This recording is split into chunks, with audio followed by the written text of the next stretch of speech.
Tonight, you'll hear about the most remarkable financial and image resurrection in pop culture history and get a rare look at what Michael Jackson left behind. Tonight, you'll hear about the most remarkable financial and image resurrection in pop culture history and get a rare look at what Michael Jackson left behind. They opened Michael Jackson's garage, and what they found inside will blow your mind. Imagine standing in front of a set of locked garage doors, knowing that behind them lies a piece of history so personal, so untouched, that even the air inside has been carefully preserved for over a decade. Now imagine those doors slowly swinging open for the very first time since the world lost one of its greatest entertainers. The moment is quiet. The moment is sacred. And what waits on the other side is nothing short of extraordinary. This is exactly what happened when Michael Jackson's private garage at Neverland Ranch was finally opened to a select few in 2024, nearly 15 years after the King of Pop passed away in June of 2009. For all those years, that garage sat like a time capsule, sealed away from the public eye, from the tabloids, from the fans, and from the endless speculation that had surrounded Michael's life and legacy since the very beginning. Nobody fully knew what was inside. Some guessed rare cars. Some imagined priceless memorabilia. Others simply let their imaginations run wild. But the truth, as it turned out, was more fascinating than almost anyone had predicted. This is the story of Michael Jackson's garage, why it stayed locked for so long, who finally opened it, and what they discovered when they did. When Michael Jackson died on June 25, 2009 at the age of 50, he left behind one of the most complicated estates in entertainment history. The financial picture alone was staggering. Reports at the time indicated that his estate carried an estimated debt of around $500 million, a number that sounds almost impossible for someone who had spent decades as the world's highest-earning entertainer. But Michael's spending was legendary. Neverland Ranch alone had cost him an extraordinary amount to maintain over the years, and his legal battles had drained enormous resources throughout the final chapters of his life. With that kind of financial complexity came an equally complex legal situation. Every item Michael owned suddenly became part of a larger puzzle. Vehicles, artwork, costumes, furniture, all of it needed to be cataloged, valued, and placed within a legal framework that protected both the estate and his three children, Prince Michael, Paris, and Blanket. That process takes time. Often it takes years. And when the estate is as large and as historically significant as Michael Jackson's, it can take well over a decade before certain assets are even touched.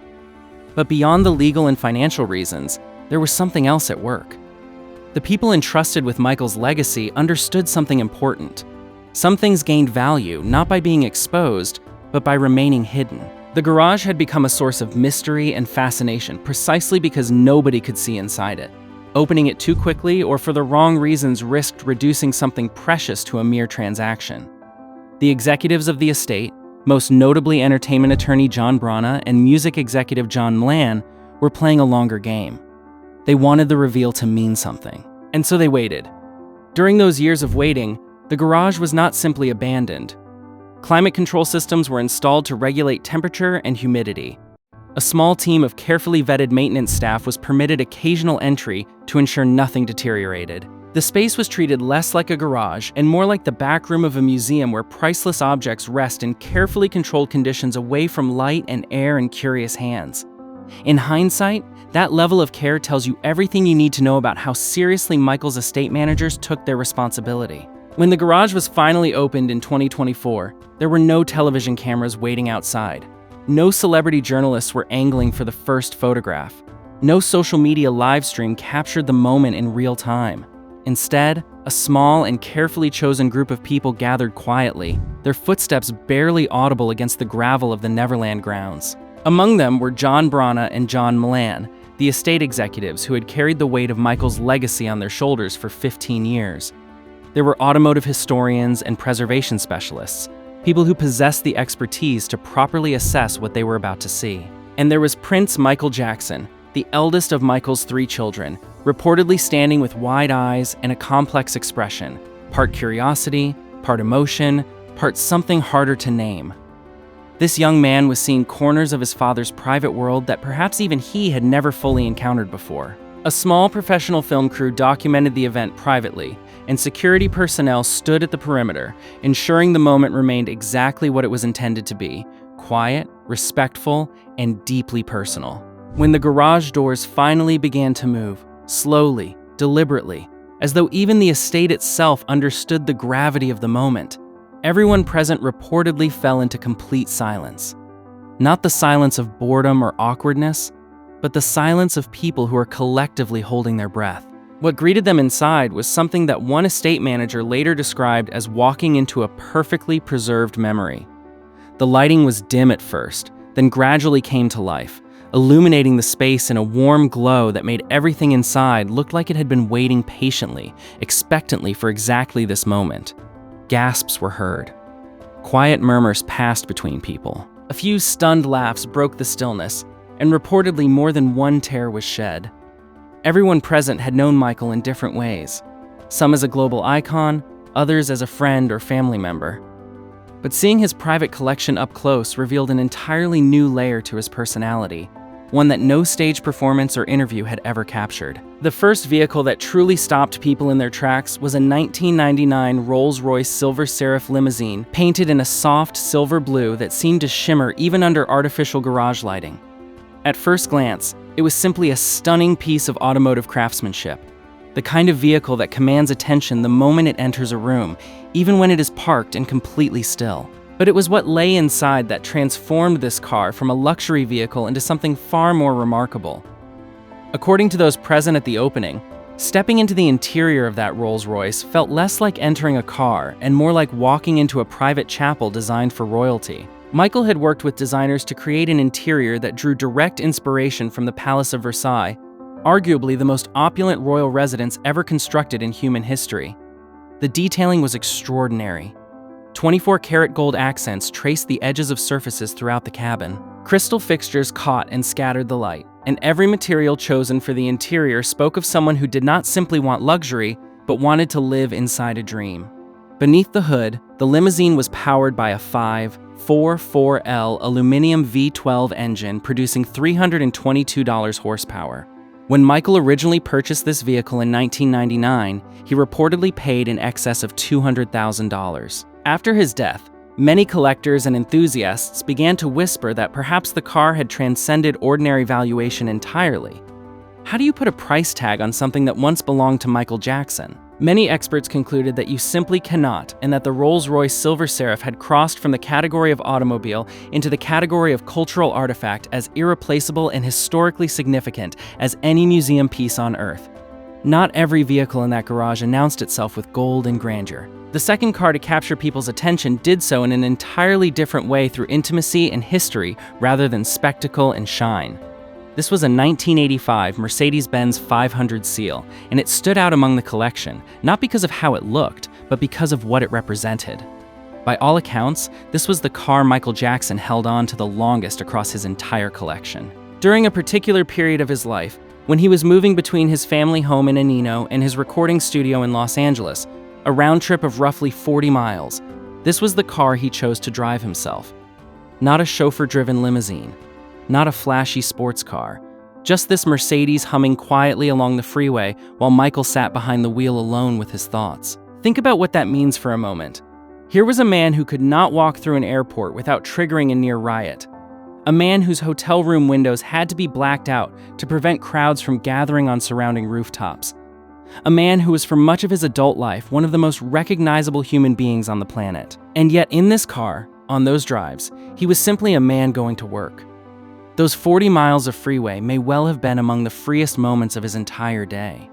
The 500 Seal was powered by a 5LV8 engine producing 302 horsepower, and its interior featured the kind of restrained European luxury that characterized Mercedes-Benz at its peak. Automatic climate control, powered seats, B-walnut trim, and a custom sound system through which Michael almost certainly played his own music back to himself as he drove.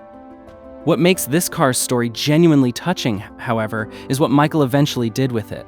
Rather than keeping it or selling it, he gave it away as a birthday gift to his aunt. She loved it so deeply that she had a personalized license plate made that read, TKS MKL, thank you, Michael. That simple act of a man with limitless resources choosing to give something meaningful and personal to someone he loved says more about his character than almost anything else in that garage. The car was eventually sold at a music memorabilia auction for $100,000. But for the people who knew the story behind it, no number could ever capture the real value of what it represented.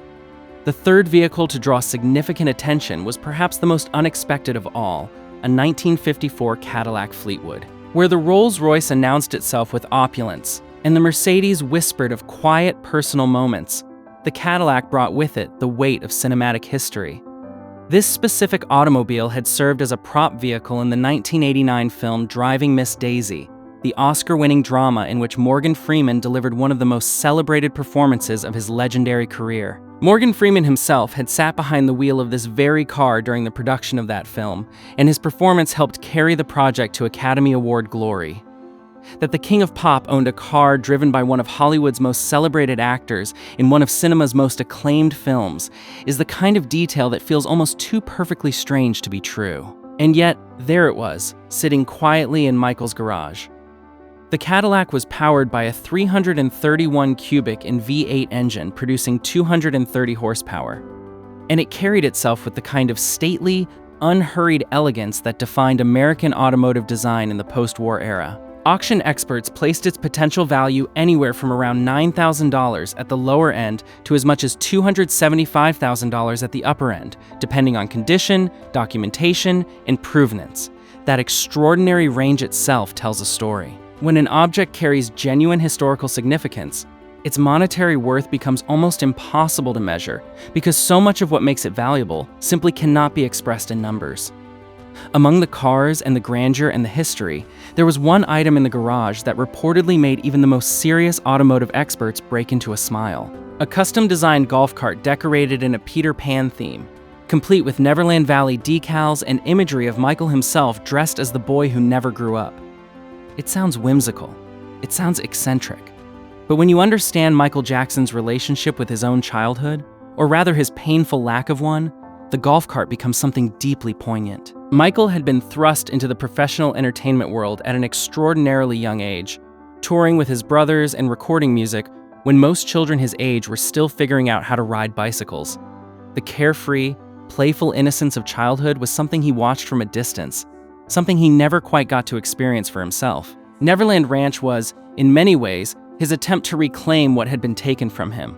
The property featured amusement rides, a private zoo, a cinema, and endless space for the kind of childlike wonder that Michael had been denied throughout his youth. The Peter Pan golf cart was not a joke or an affectation.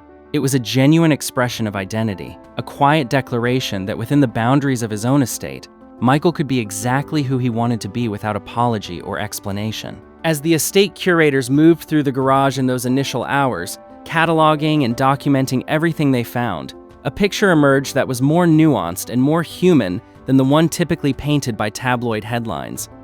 Michael Jackson's collection was not assembled purely for status. It was not a straightforward display of wealth designed to impress guests or photographers. Instead, it reflected the private internal life of a deeply complex individual, a man who craved grandeur but also sought quiet, who was fascinated by history and cinema and art, who retained a fierce attachment to childhood wonder no matter how old he grew, who expressed love by giving meaningful things to the people he cared about. Each vehicle in that garage was, in its own way, a self-portrait. The Rolls-Royce showed his desire to inhabit a world of his own creation, as beautiful and extraordinary as his imagination could make it. The Mercedes showed his need for ordinary moments of solitude and freedom, for the chance to simply be a person driving to work. The Cadillac showed his appreciation for cultural history that extended well beyond the boundaries of the music world. And the Peter Pan golf cart showed the part of him that most people perhaps understood least. The part that was simply, stubbornly, defiantly, a child who refused to stop dreaming. The decision of what to do with these vehicles following the garage opening was not made lightly or quickly. The estate's executives were clear from the outset that the goal was not to liquidate Michael's belongings for maximum financial return.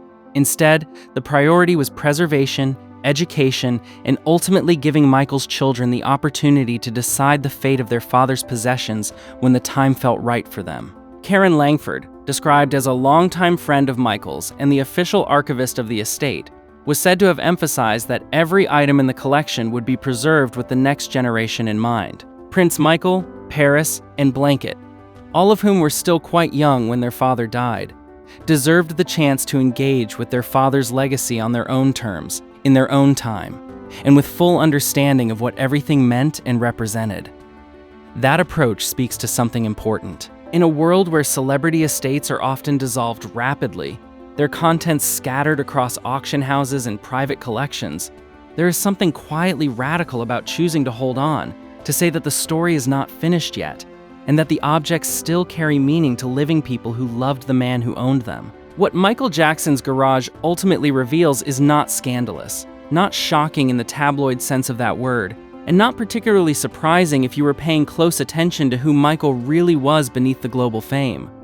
What it reveals is a deeply human being who used the spaces and objects in his private life to express things he could not always say in public. He was a man of extraordinary contradictions.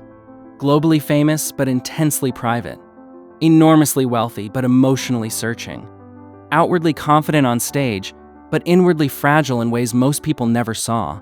His garage held all of those contradictions in quiet suspension. The gold-plated limousine parked beside the simple Mercedes he drove himself. The Hollywood artifact sitting next to the Peter Pan golf cart. The magnificent and the modest existing side by side, as they always do in genuinely complex human lives. When those garage doors opened in 2024, they did not reveal hidden secrets or buried scandals. They revealed something far more interesting and far more rare. An honest glimpse of who Michael Jackson truly was when the cameras were off, when the stage was dark, and when he was simply himself, alone with his cars and his dreams, and his memories in a space that was entirely, completely, and beautifully his own. And that perhaps is the most extraordinary thing they found.